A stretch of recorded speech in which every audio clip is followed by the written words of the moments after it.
Welcome to the Daily Brain Podcast.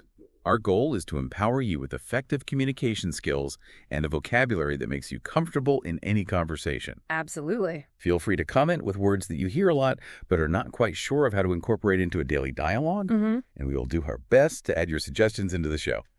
Today's word is polarization.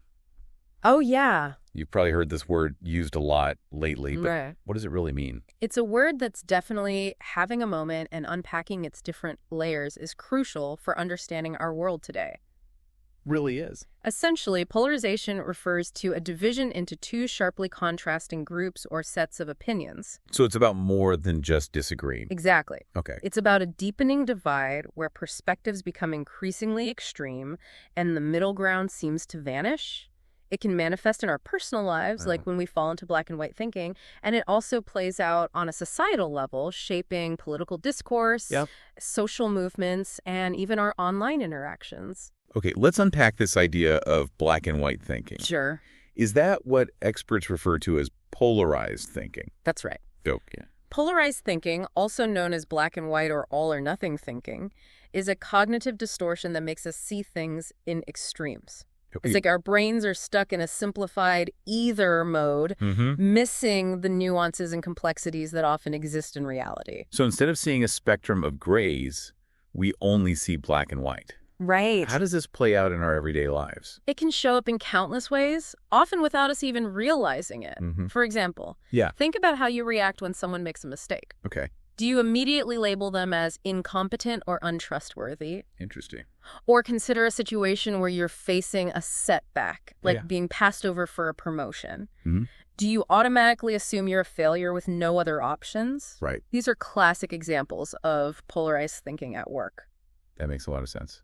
I can definitely see how that kind of thinking could lead to unnecessary stress and conflict in relationships. Yeah, for sure. It's like we're setting ourselves up for disappointment by expecting perfection or assuming the worst. Precisely. And while polarized thinking might feel efficient in the moment, after all, it's easier to categorize things as simply good or bad. Right. It ultimately limits our ability to understand the full picture and respond to situations in a balanced and flexible way. So polarized thinking is this seed of extreme thinking. Right. But you mentioned that it can also impact entire societies. It can. How does individual black and white thinking scale up to something like social polarization? That's a crucial question, and it's where things get really interesting. I bet. While polarized thinking affects us on a personal level, it also plays out on a much larger scale, leading to the division of entire societies. Okay. This is what we call social polarization. So it's like that us versus them mentality we see so often these days. Exactly. Yeah. As individuals within a society increasingly embrace polarized thinking, it creates fertile ground for social polarization to take root and flourish. Wow. We start seeing the world through the lens of us versus them, Yeah. dividing ourselves into opposing camps based on political ideologies, religious beliefs, cultural values, or even something as seemingly trivial as our favorite sports teams. It's almost like we're hardwired for this kind of tribalism. Right. But wouldn't it make more sense from an evolutionary perspective to be more open to different viewpoints and adaptable to change? That's a fascinating paradox. It is. And it's something researchers are still trying to fully understand. I can imagine. In the past, when our ancestors lived in smaller, more homogenous groups, having a strong sense of in-group loyalty and a clear distinction between us and them might have been crucial for survival. Okay. It helps solidify social bonds and protect the group from outside threats. So back then, this black and white thinking helped keep us safe. Right. But now it feels like it's tearing us apart. Yeah. What changed? The world has changed dramatically since our hunter-gatherer days. Yeah, for sure. We live in increasingly complex and interconnected societies where collaboration and understanding across different groups are more important than ever. I agree. But our brains, at least in some ways, seem to be lagging behind. So we're stuck with this evolutionary baggage that's no longer serving us. It seems that way sometimes. That's a bit unsettling. It can be. But what does that mean for us on a practical level? Well, how is this rigid cognitive specialization, that's the term you used earlier, right? It is. Impacting our ability to communicate and connect with each other? Yeah, that's a great question. It's a great question. So rigid cognitive specialization essentially describes how, as societies become more complex and specialized, We tend to develop very specific ways of thinking that are highly adapted to our particular niche.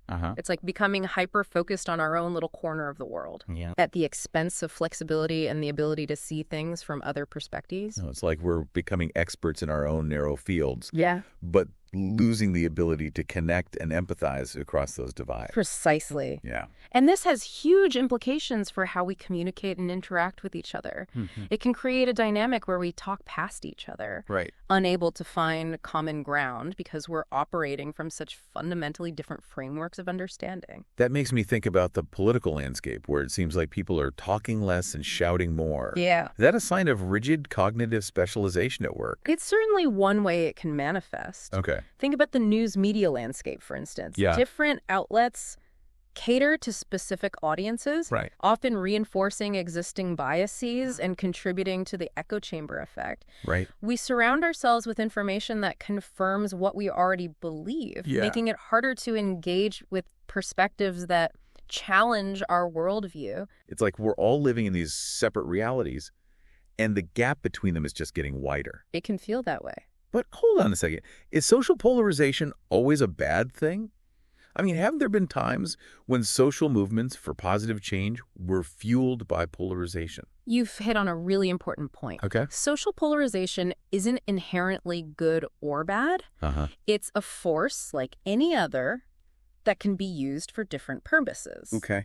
As you said, it can drive positive social movements, Yeah. pushing society to confront injustice and inequality, but it can also lead to more extreme views within groups, which can be destructive depending on the context. So it's more about how polarization is channeled and what those polarized groups are actually advocating for. Right. How do we know when it's a force for good versus a force for division? That's where critical thinking becomes absolutely essential.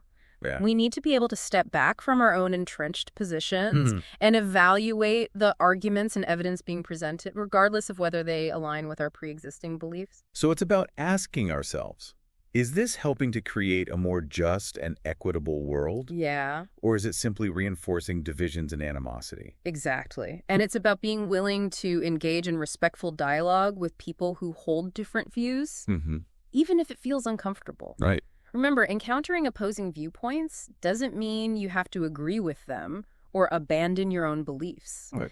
It's about expanding your understanding of the world Yeah. and recognizing that there are often multiple valid perspectives on complex issues. That makes a lot of sense. Yeah. But it can be so challenging to break out of those echo chambers and engage with people who see the world so differently. It can be, yeah. Where do we even begin? It starts with small steps. Okay. Maybe it's diversifying the voices you follow on social media. Okay. Maybe it's having a conversation with someone in your life who holds different political views. Right. The key is to approach these interactions with curiosity and a genuine desire to understand rather than a need to be right or to convert the other person to your way of thinking. That reminds me of a technique I read about for managing polarized thinking on a personal level, using the word "and" more often. Okay. Instead of saying, my boss never listens to my ideas, I could try, my boss hasn't been receptive to my ideas lately, and I'm wondering if there's a better way to approach him. That's a brilliant example. Thanks. That subtle shift in language can make a huge difference. I think so. It acknowledges the reality of the situation without resorting to absolutes, which opens up space for dialogue and understanding. Yeah. And it's a strategy you can apply not just to interpersonal relationships, Okay. but to how you approach social and political issues as well. So instead of focusing on what divides us, we look for those points of connection and shared understanding. Right. That feels a lot more hopeful than just resigning ourselves to a world of ever-increasing polarization. It is hopeful. And remember, we all have a role to play in shaping the direction things go. Polarization is a human-created problem. Right. Which means we have the capacity to find solutions. It requires a collective effort, starting with individuals like you who are willing to challenge their own assumptions, seek out diverse perspectives, and engage in constructive dialogue. I love that idea that we're not just passive bystanders in this drama of division, Right. but active participants who can choose to build bridges instead of walls. Exactly. It's not about ignoring the reality of conflict and disagreement, but approaching those challenges with more awareness and intentionality. Exactly. And the more we understand about the psychological mechanisms driving polarization, the better equipped we'll be to navigate these complexities. Okay. We can become more aware of the forces shaping our own perceptions and the perceptions of others. Yeah. Which allows us to make more conscious choices about how we engage in the world. It's like we're gaining a superpower. Yeah. The power to see through those polarized lenses and recognize the nuances and complexities that often get lost in the us versus them narrative. I love that. But it's not just about individual awareness, right? What are some things we can do collectively to address polarization on a broader scale? That's a crucial question, and there's no easy answer. But one promising approach is to focus on fostering media literacy and critical thinking skills from a young age. Okay. If we can teach people how to evaluate information sources, Yeah. identify biases, and engage in respectful debate, we can create a more informed and resilient citizenry that's less susceptible to the manipulations of polarized rhetoric. That makes a lot of sense. Yeah. It's like giving people the tools they need to navigate the increasingly complex information landscape and make up their own minds rather than blindly following the loudest voices. Precisely, and it's not just about education. Right. We also need to create more spaces for constructive dialogue and bridge building across divides. Yeah. This could involve supporting organizations that facilitate intergroup contact, promoting media platforms that prioritize nuanced perspectives, or even simply having those difficult conversations with family and friends who hold different views. Those are all great ideas. It sounds like addressing polarization requires a multifaceted approach that tackles the issue from different angles. It absolutely does. Yeah. It's a complex problem that demands creative and collaborative solutions. Right. But one thing is clear, if we want to create a more just equitable and harmonious world, we need to find ways to bridge those divides and rediscover our shared humanity. Well, I think we covered a lot of ground today, and I'm leaving this conversation feeling both informed and inspired.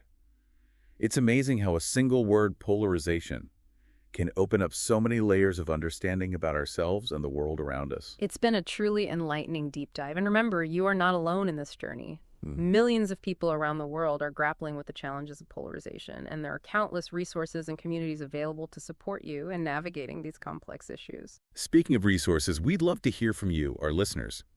Have you experienced polarized thinking in your own life? What strategies have you found helpful in dealing with it? And what words would you like us to explore in future episodes of The Daily Brain?